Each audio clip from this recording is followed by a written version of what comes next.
Muusika- ja Teatriakadeemias puutun ma õppejõuna kokku kõige erinevamate inimestega. See võib tähendada näiteks sooidentiteeti, aga see võib ka tähendada näiteks vanust või rahvust. Ja kõigi nende erinevustega arvestamine õpetab mulle ka seda, kuidas kaasata kõiki neid erinevaid inimesi.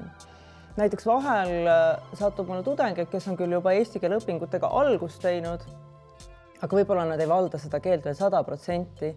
Ja siis on minu kui õppejõu ülesanne leida üles see sõnavara, mis muudab teadmised neile ligipääsetavaks, eriti kui need on võib-olla esitatud natuke keerulises teaduskeeles. Samamoodi arvestame üha enam erineva sooidentiteediga inimestega. Ehk siis loengus ma räägin inimestest, mitte poistest või tüdrukutest. Ja mis on justkui väga väike nüansi erinevus, aga samas see tagab selle, et ma kaasan seal auditooriumis kõiki, kes seal istuvad.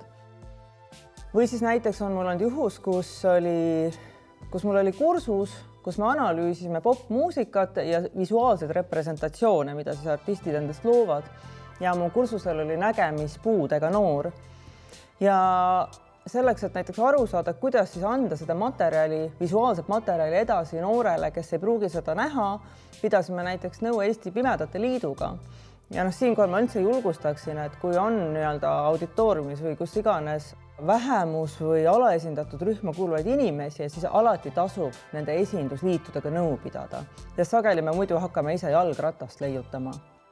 Arvestades elukestvat õpet ja nooruse üha nihkuvat mõistet, satub mulle sageli auditooriumisse ka lapsevanematest õppureid, mis tähendab minult õppejõuna seda, et ma julgustan neid vajadusel võtma lapsi loengusse kaasa või siis olen valmis kiirelt lülitama näiteks Zoomi ülekandele, kui laps jääb haigeks, sest ilmselt väga paljud lapsevanemad on kogenud seda, kui kergesti kipub koolitee ja üldse karjäär katkema, kui sul on kodus väikesed lapsed.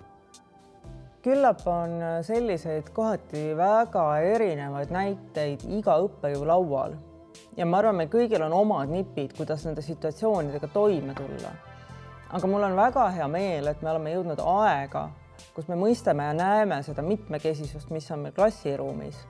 Ja võib-olla teeme sellest tulenevalt õppejõududena selliseid valikuid, mis toetavad, et kõik saavad oma haridusteed jätkata ja haridus ei ole ainult privilegeeritutele.